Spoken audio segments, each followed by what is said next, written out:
के रूप में आए थे, उनकी सूची जो है वो हाई कोर्ट ने भी अपने निर्णय में दिया है, सुप्रीम कोर्ट ने भी दिया है। उनमें से कुछ 2-3 लोगों के नामों का उल्लेख सुप्रीम कोर्ट ने अपने निर्णय में किया है, जिसमें कि प्रमुख रूप से जो वर्तमान शंकराचार्य हैं ज्योतिषपीठ के, स्वामी अवमुक्तेश्वरानंद जी की गवाही के आधार पर जो है जन्मभूमि का निर्धारण कोर्ट ने किया, क्योंकि उन्होंने एडवर्ड के द्वारा लगाए हुए पिलर के आधार पर स्वयं जो है विविध मंदिरों का और जन्म स्थान का दर्शन किया था, ऐसा साक्ष्य उन्होंने दिया था। उनसे 10 दिन तक जो है 15 वकीलों ने उनका जो है जिरह किया था, क्रॉस एग्जामिनेशन किया था, विपक्षी प्रतिपक्षी वकीलों ने। तो उसके बाद भी जो है वो अविचल अटल रहे थे, इसलिए उनकी बात पर कोर्ट ने ये कहा है कि ऐसे गवाह की सत्यता पर संदेह करने का प्रश्न ही नहीं उठता है, इसलिए जन्मभूमि का निर्धारण होता है। वो क्या तकनीकी सवाल थे जो अवमुक्तेश्वरानंद ने साबित किए कोर्ट? उसमें तकनीकी सवाल ये थे कि जैसे मुख्य रूप से सभी जो स्कंद पुराण का जो वैष्णव खंड है उसमें अयोध्या महात्म्य है, उसका जो एक अध्याय है अयोध्या महात्म्य का, उस पर सभी कुछ श्लोकों पर निर्भर करते थे, जिसमें बताया गया है कि सरयू नदी में स्नान करके, सरयू नदी उत्तर में बहती है अयोध्या के, ऐसा भगवान राम ने रामचरितमानस में भी कहा है, वही स्थिति है। तो यानी उससे दक्षिण की ओर जाइए तो जो है पिंडारक विभीषण के पुत्र थे, उनका मंदिर बना है, पिंडारक का मंदिर है। उसके बगल में जो है वो पश्चिम में जो है वो विघ्नेश का है।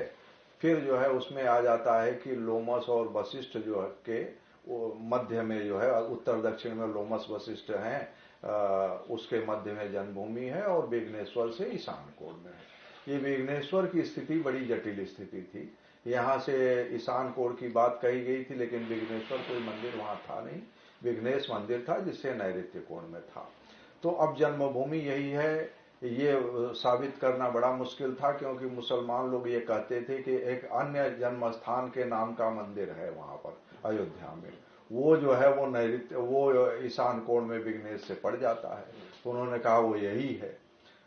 तो स्वामी अवमुक्तेश्वरानंद सरस्वती जी ने स्कंद पुराण का के जो मंदिर हैं उनको एडवर्ड कलेक्टर थे वहां के फैजाबाद के, 1902 में उन्होंने तीर्थ अनुसंधानी सभा बनाई थी, 158 पिलर गड़वाए थे।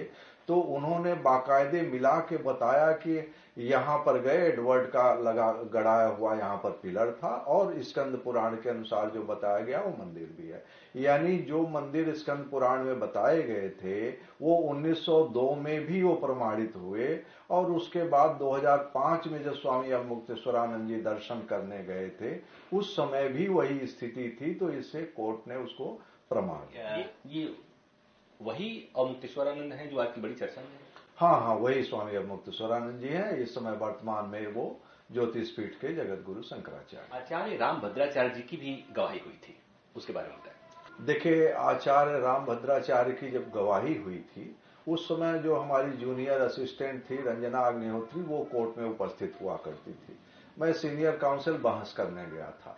हम लोग जो ऑन रिकॉर्ड उनकी गवाही पढ़े हैं उसके आधार पर ही बताते हैं।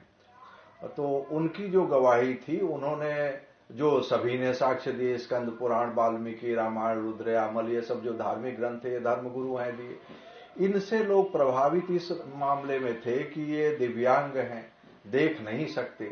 फिर भी इन्होंने जैसे बताया कि स्कंद पुराण के वैष्णव खंड अयोध्या महात्म्य के इतने श्लोक में ये लिखा है, तो लोगों पर उसका प्रभाव पड़ा कि मैंने कितना परिश्रम से इन्होंने पढ़ा लिखा है, वो बात अलग रही।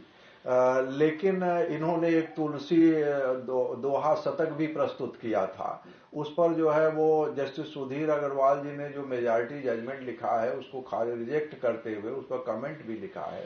रामभद्राचार्य जी ने जो दोहा शतक प्रस्तुत किया था, एक तो वो तुलसीदास जी का दोहा सिद्ध कोर्ट में नहीं हुआ, अदालत ने उसको उनका रचित नहीं माना, और आज भी गीता प्रेस से बड़े प्रामाणिक ग्रंथ छपे हैं, वो दोहा शतक तो आज तक नहीं छापा गया, या कहीं माने प्रामाणिक जो हिंदुओं के संस्थान हैं।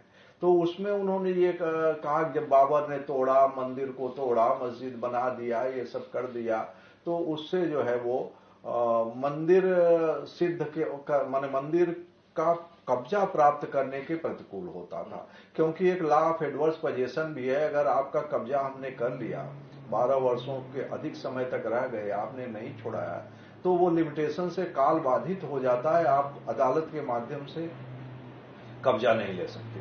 तो ये जो था, ये कानूनी दृष्टिकोण से हम कहें तो मंदिर के पक्ष में बहुत नहीं ले जा सकता था निर्णय, इसलिए वो गवाही जो है वो बहुत प्रभावी नहीं अदालतों से। कहा गया कि तत्कालीन प्रधानमंत्री राजीव गांधी ने ताला खुलवाया, बूटा सिंह के भी इसमें कुछ कंट्रीब्यूशन की बात होती है कि किस तरह से जो रणनीति बनी उसमें वो भी शामिल थे।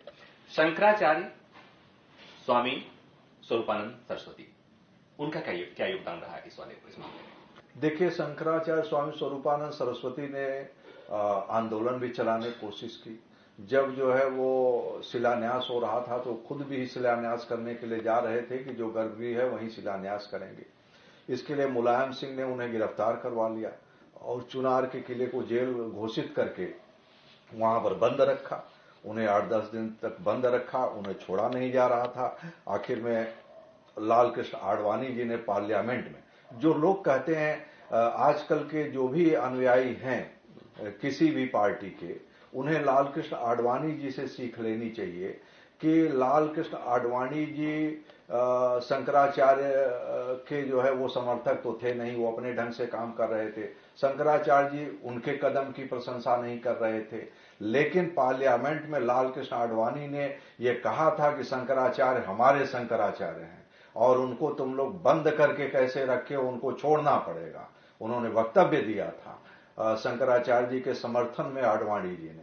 तो ऐसे ही हमारे यहाँ आज भी होना चाहिए। तो शंकराचार्य जी छूटे थे तो आंदोलन का उनका जो था वो तो था, लेकिन जो कानूनी उनकी भूमिका रही कि उन्होंने जो है वो 1989 में वो भी पार्टी बने 4 नंबर सूट में, और उसके बाद में जो है उन्होंने ये देखा कि लखनऊ बेंच में ठीक से पैरवी उनके वकील नहीं कर पा रहे हैं, तो उन्होंने मुझको नियुक्त किया। मैंने बहस किया, मैंने जो है आपसे शंकराचार्य जी की मुलाकात हुई। हाँ, वो असल में क्या हुआ कि आचार्य किशोर कुणाल जी जो हैं, श्रेय तो इनको ही जाता है क्योंकि ये जो है लखनऊ बेंच में वाच कर रहे थे। फिर इन्होंने उस समय शंकराचार्य जी कलकत्ते में चातुर्मास कर रहे थे, ये कलकत्ते गए और इन लोगों ने एक मीटिंग बुलाई कि जो है वो इनसे जो है कुछ काउंसिल जो केस कर रहे थे उन्होंने बताया कि हिंदू मुकदमे हार जाएंगे। तो इन लोगों ने कहा कि मजबूत पैरवी करनी चाहिए। तो कलकत्ते में मैं हाई कोर्ट में वहीं प्रैक्टिस ही करता था, तो शंकराचार्य जी ने मुझे फोन करके बुलाया, मैं गया, उन्होंने मुझे नियुक्त किया। और ये भी देखिए कि अगर हम कहें कि लोग कहते हैं त्रिकालदर्शी, तो त्रिकालदर्शी की बात अब वो थे या नहीं थे, लेकिन घटना मैं बता रहा हूं, निर्णय तो सारी जनता लेगी। उन्होंने मुझसे कहा, जब मैं वहां हमने पूछा कि क्या तैयारी है, उनके अधिवक्ता ने बताया कि कोई तैयारी नहीं है। सितंबर का महीना था, तो कब की बात है? 2009। तो हमने कहा कि अगर जो है मुझे आप नियुक्त करते हैं तो कम से कम 3 महीने मुझे तैयार होने में लगेगा, 3 महीने के बाद मैं बहस कर पाऊंगा। तो सभी लोगों ने यह कहा कि 3 महीने तक तो मामला ही नहीं रहेगा तो आप बहस क्या करेंगे, क्योंकि मुस्लिम पक्ष की बहस हो चुकी है, हिंदू पक्ष की बहस भी शुरू हो जा रही है, तो फिर उसके बाद खत्म हो जाएगा, तो आपको तो अवसर ही नहीं मिलेगा। तो हमने कहा कि अगर मुझे बहस करना लिखा होगा तो मैं 3 महीने बाद ही करूंगा, और नहीं तो मेरी कोई नैतिक जिम्मेदारी नहीं है। आज मुझे आप लोग इंगेज कर रहे हो तो बिना पढ़े लिखे मैं कोर्ट में खड़ा हो जाऊं, आंसर न दे पाऊं, ऐसा मैं काउंसिल नहीं हूं। तो शंकराचार्य जी ने तब कहा कि बहस तो आपको ही करनी है, चाहे जब जैसे करिएगा, भाई सब कागज पत्तर मिश्र जी के यहां पहुंचा दो। और उसके बाद चमत्कार ये हुआ कि बहस पूरी होने के पहले ही जो चल रही थी, रफत आलम साहब का ट्रांसफर हो गया जबलपुर ट्रांसफर हो गया चीफ जस्टिस होकर के, बेंच टूट गई। फिर से बेंच रिकॉन्स्टिट्यूट हुई दिसंबर में, और दिसंबर में रिकॉन्स्टिट्यूट हुई। उसके बाद बहस शुरू हुई, फिर मुस्लिम पक्ष की बहस शुरू हुई, तो नई सिरे से हुई। फिर उसके बाद में 15 मार्च से जो है वो हमारी बहस शुरू हुई कि इस चीज को अब कैमरे पर लोग कहें या नहीं कहें, ये सभी रिकॉग्नाइज करते हैं कि मेरा योगदान था। तो मेरा योगदान अगर आप रिकॉग्नाइज करते हो तो मैं जिसका वकील था उसका तो मुख्य योगदान हुआ ना, उसने ही तो मुझे नियुक्त किया।